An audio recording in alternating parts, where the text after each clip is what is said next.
Welcome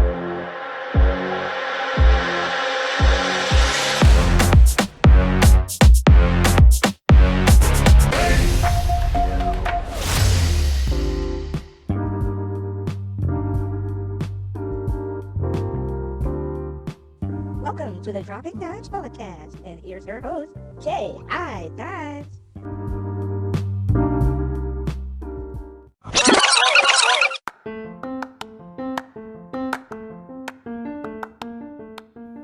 Yes, sir. Welcome back to the Dropping Dimes podcast. This is now our 12th episode. Many thanks to our sponsors, Yo and Yes, to love and inspire, and also thank you as well to Snuggle Moments BH. The snuggle is real.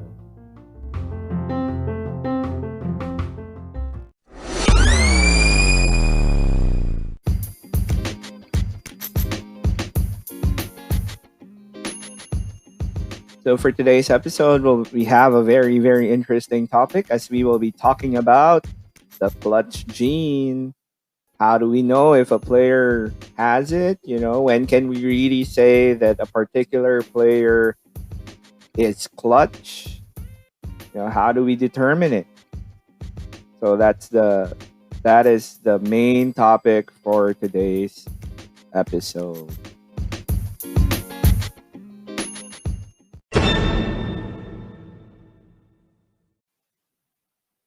Will it get in?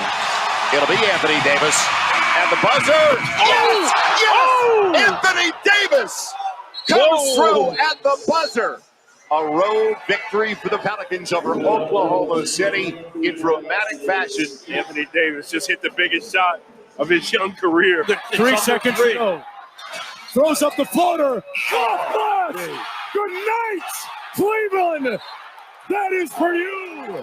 Another moment indelibly etched in time for the Cleveland Cavaliers and LeBron James. Another iconic moment. James with the game winner. And they go up 3-0. Gerald Green to inbound. Harden trying to get free. Down to 3, down to 2. It's a 3. Good! Good! He got it! James Harden, a flamethrower! Incredible shot! Looking. Finds Rose. Rose trying to get open. Fires away. Bang! It's over! The Bulls win at the buzzer! It still is a madhouse on Madison as Derrick Rose nails the 3. And the Bulls take a 2-1 lead in this Eastern Conference semifinal. Hornets got a pair. Lamb lost it. Has the fire. Oh! Jeremy Lamb wins it. Unbelievable. What just happened? Toronto. Good golly, Miss Molly. He did it. This crowd is done. Jeremy Lamb, the shot of a lifetime. Just like you draw it up. That's how you win a game. Wall. The lead is 3. Love, LeBron, and got it! Banks it in! Jaw-dropping Beal there. 3. Fade away out of bounds, using glass, and he ties it at 120. An unbelievable shot. Chance to tie it here for Golden State. Curry's got it. And Curry will let it go for 3. Comes up short. Offensive rebound. Curry again. And Curry hits a 3. Tie game. It's amazing. It is amazing what Steph Curry can do with a basketball. Will Kobe give them one last gamer? Bryant on the move with the jumper. He got it! 58 points! And the Lakers lead! He was legendary before this game. This takes it to an absolute another level. 5 seconds left. Waiters. Back to Dwayne. Shoots. No, he couldn't get it off. Now fires it up. Bank it in. It counts. It counts. The Heat win the game. Dwayne Wade won it for Miami. 126 to 125. It just happened. Dwayne Wade right at the buzzer. Oh my! He throws up a prayer and it is answered. And Miami wins it 126 to 125. And this is his house. A 3 wins the series. It's Lillard. He got the shot off. Lillard, good! Good! And the Blazers win the series for the first time in 14 years.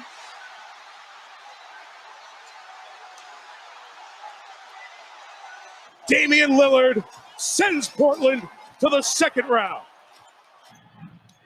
Thunder is out of timeouts. Adams gives it back to Rush. Deep shot. Get it! What a perfect ending to a historic day. Westbrook gives the Thunder the victory at the buzzer. I'm speechless. Westbrook captivates the crowd, caps the comeback. OKC wins it. They do have a timeout. Decide not to use it. Curry, way downtown. Bang! Bang! Oh, what a shot from Curry! And he ties the NBA record with his 12th three-pointer of the game. The brilliant shooting of Stephen Curry continues. Spread floor. Lillard with 47 tonight. Working it down to 2-1. A deep three. Oh! What? Blazers win the series. A walk-off three from Lillard. Damian Lillard from way downtown. The most improbable, impossible three. 50 for Lillard. Blazers win in 5. Irving and Curry, one-on-one. Irving puts it up. It's good. Kyrie Irving from downtown. The bottom, Kyrie Irving, just like they threw it up. Covering Irving, putting it between the wickets, stepping back, a deep shot right side. A three is up and in. Kyrie Irving, a triple. You got to be aware of the inbounder here if you're Philly. It's off to Leonard, defended by Simmons. Is this the dagger?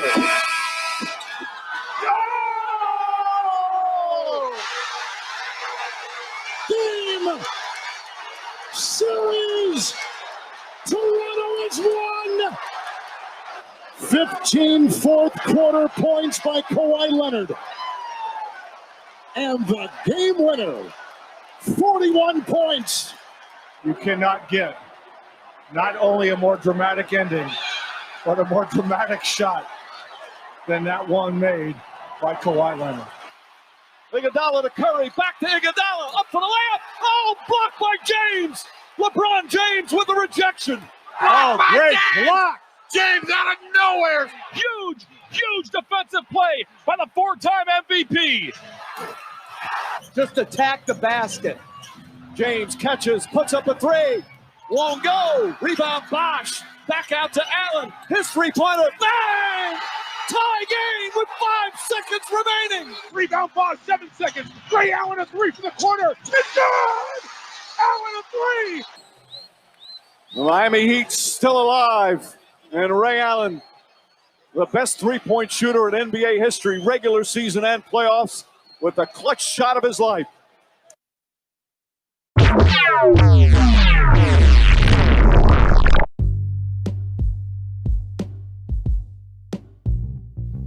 Wow.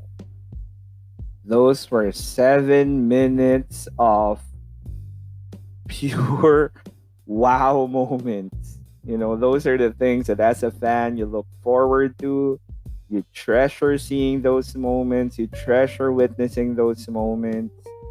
Man, from all the Mike Breen bang to, you know, seeing these great players perform at a high level in crunch time is just surreal. And so we go to our topic for today, which is all about the clutch gene. Yes, the clutch gene. They say that it's either you have it or you don't. Some players are just born to show up in those big moments. Well, unfortunately for others, regardless of how much they try, they just don't show up. They just don't have it. Right? But how do we really determine, though, when a player is clutch and when a player is... I think this, right now we are in the time of the analytics. Everyone is so statistically driven when it comes to analyzing things, which is okay. Numbers do not lie, as they say. I have nothing against it. I enjoy looking at the different ways on how analytics go about things. I like hearing about them. But then when it comes to these clutch, I think when it comes to the clutch gene, it's not just a matter of having a higher percentage on game-winning shots. I think it's more on the willingness as well. That there has to be the willingness of the player to take that shot. Of course, it matters that he makes the shot as well, right? But then, there are just players who are killers. The Kobe Bryants of the world or the MJs. They're just going for the kill. Right? Look at Dame Lillard. Man, whether they make it or they miss it, doesn't matter. You give them the ball. Season on the line, whatever, championship on the line, you give it to them. Because you know that they'll deliver. I think MJ said it best. That he actually had more missed shots or missed game winners rather than the actual game winners that he hit. But it wasn't so much about the miss, or it wasn't so much about whether he made it or not. It was about the mentality to wanna take it, the mentality to wanna win it for the team. Of course, it's not as popular right now in terms of the way the game is played. Right now, the game is about making the right play, right? That's how people interpret it. But then, even guys like Kobe and MJ, they just made the right plays. It's not like they were taking shots against the opposing team or all the players of the opposing team. No, they were always calculating their moves. They were very calculated as well when it comes to figuring out how to win, right? Remember, game number 6 in the 97 finals, the willingness of MJ to give it up to Steve Kerr, the willingness to tell him, look, you just have to be ready. And this was just game 6. Just a few games back, MJ hit the same shot against Brian Russell, but this time around in game 6, John Stockton came over to double, Michael passed the ball to Steve Kerr, and Steve Kerr made the shot. That was the right play. Game 7 of the 2010 finals, Kobe Bryant. Yes, Kobe Bean Bryant passed the ball to Metta World Peace. And Metta World Peace won the championship for the Lakers. That was their 16th championship. And it came from an assist, rather, from Kobe Bean Bryant. A lot of people question LeBron James for not wanting to take the shot.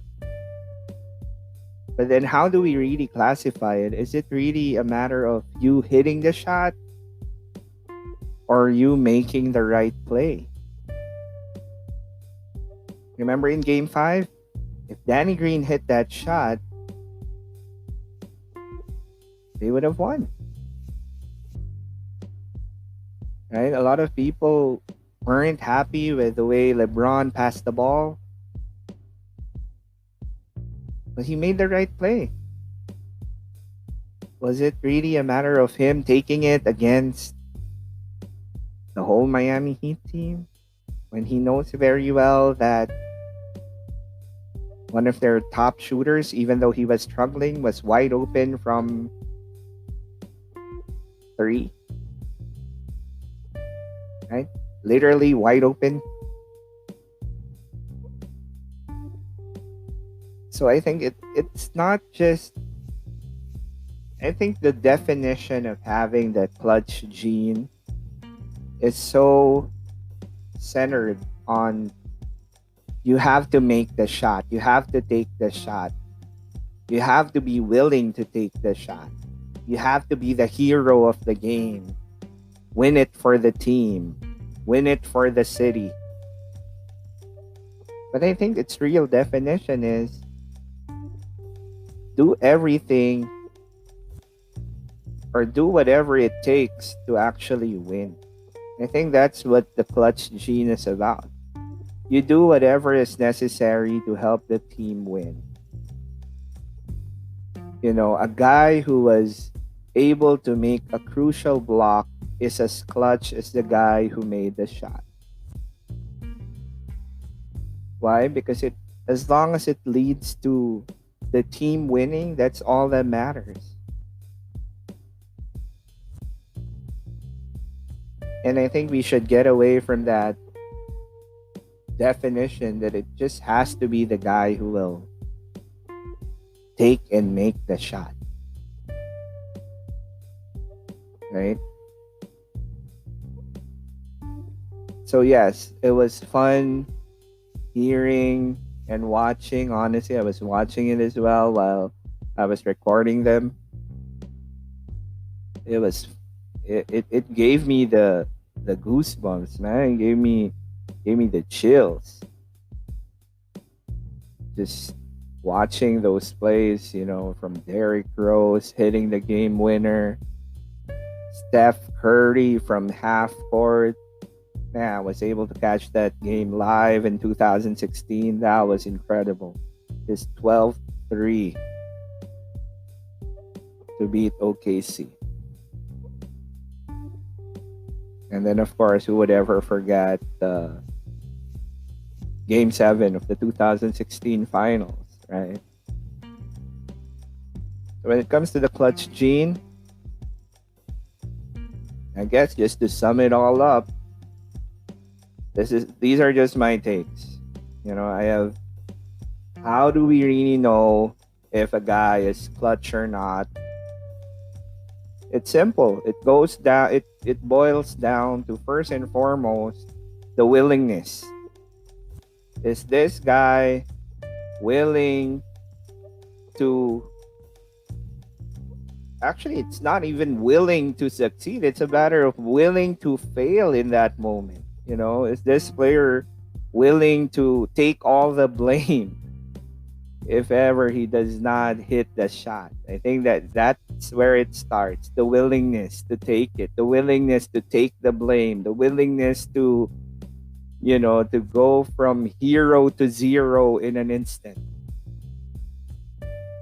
And then secondly, of course, it also needs, I think, to say that a player has a clutch gene, of course, that player has to have the ability as well to perform what he has to do in those big moments. You know, what separates the good players from the great players? The great ones show up in the big moments. You can't be shrinking in the big moments and say you have the clutch gene, right? So there has to be the willingness and, of course, the ability to show up. And I think, lastly, probably the most important thing of all do whatever is necessary to help the team win. Doesn't necessarily have to be the player always having to hit the big shot. Even the best of them at one point or another decided to pass the ball. Yes, even Kobe Bean Bryant decided to pass the ball once upon a time to win a championship. So again, those are my 3 takes. First and foremost, there has to be the willingness. Willingness not just to not just show up, but the willingness to accept all the blame when things don't go well, right? If you know that player, like, remember, it's a make or miss league, so if he misses, then he will take all the blame, right? But there has to be that willingness. And then, of course, secondly, very important as well, is the ability to show up. You know, that guy has to have the ability to show up in those big moments. Can't be shrinking in those big moments, right? As Barkley would put it, you can't call yourself playoff P and not show up, right? As much as he cannot call himself championship Chuck and basically have no rings to show for it, right? So, and then of course, lastly, to do whatever it takes to win. You know, what in those big moments, you do what is necessary to win. You don't do what is necessary for your fame, but you do what is necessary to win.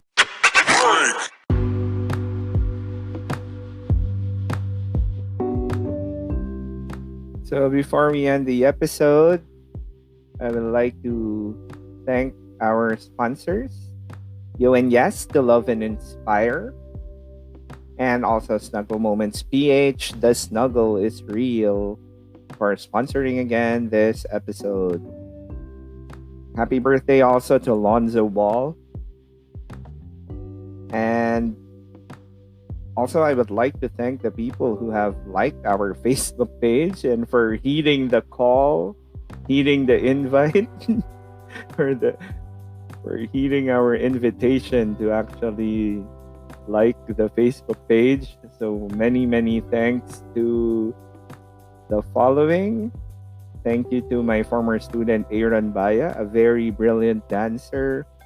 Thank you also to Aaron Nobleza, my current student right now. Thank you for liking the page. Many thanks also to another former student, Angela Espiritu, and then my co-teacher, Professor Ayla Cristuta, a very, very good physical education teacher. Thank you, Paul, for liking the Facebook page. And then also here, I can also see former students, Brandaris Acorantes and Brian de Guzman. Thank you for liking the Facebook page. And of course, my best friend way back in high school, many thanks to Samir Gatpo for liking the page and also for supporting the podcast. Okay, so again, I truly appreciate it. You know, for some people, maybe they look at the quantity. I would rather look at it as there are people supporting it, and I'm already very appreciative and thankful for that.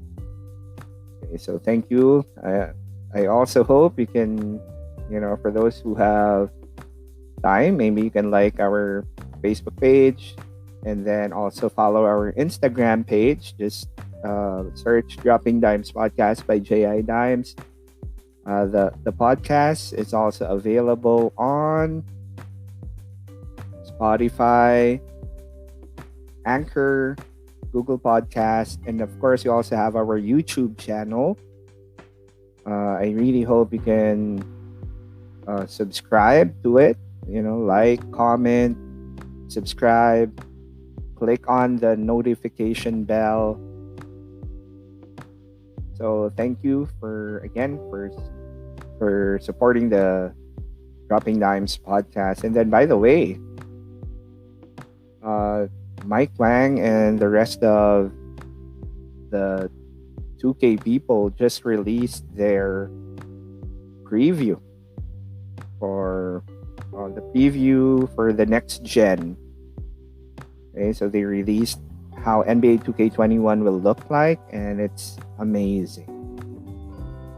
For everyone who I'm sure everyone is really looking forward to that. So again, hopefully when it comes out, it won't be glitchy. Okay, and I hope also that the next generation consoles will be A-okay as well when they come out. So again, thank you to everyone for supporting the podcast. I will see you on the next episode. This is the Dropping Dimes Podcast.